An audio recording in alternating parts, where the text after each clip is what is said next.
Today I'm going to be telling you how to spend your skill points in order to have the easiest playthrough. Now, my level is like past end game. You'll probably beat the game at 24 to level 28.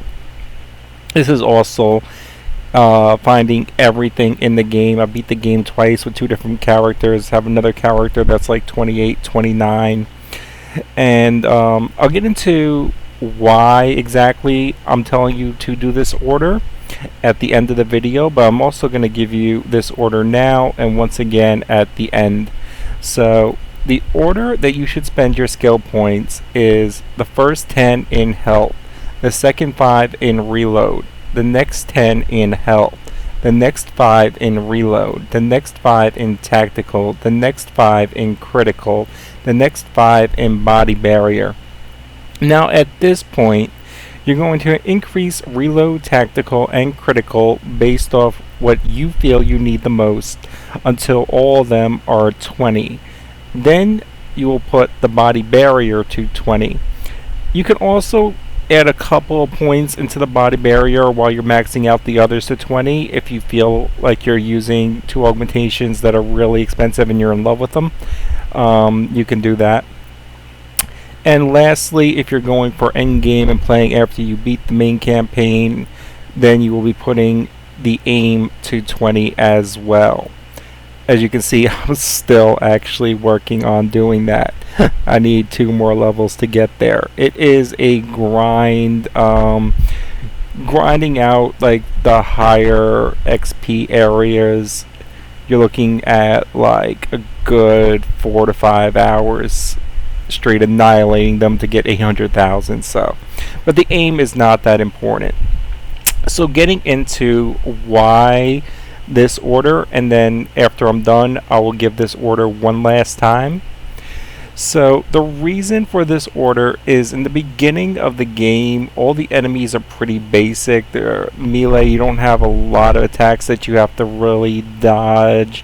You just need to shoot from cover and not be really overly aggressive, so helps out the most. After which you do fire a lot and you're constantly reloading. Reload time actually makes a big difference and it helps you increase your DPS.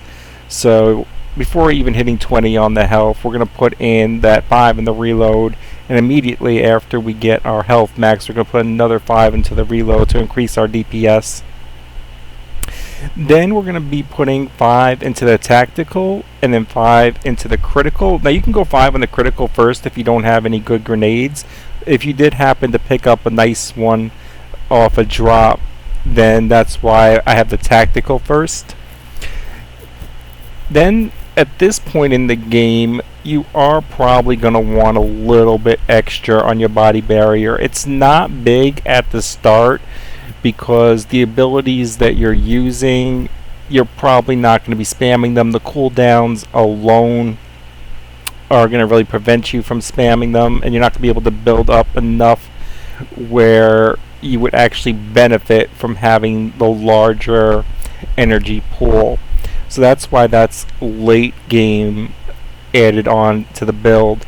Now the reason we're just completely ignoring aim, balance, and evasion for most of the game is because while balance is nice for the heavy weapons and does help a little bit with knockbacks and everything, and evasion does help you dodge faster,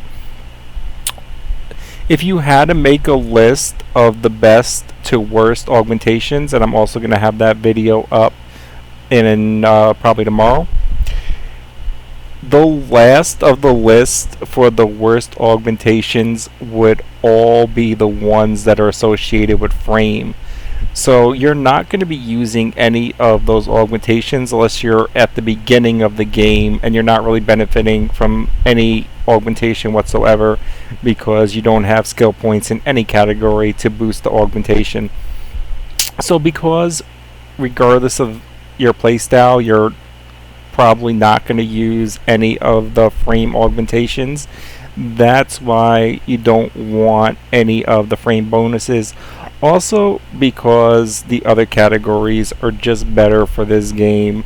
For most players you don't really need to dodge as much as long as you play smart and you use good augmentations and you got them boosted up, you can just power through most battles, and just a couple of the battles you have to play smart.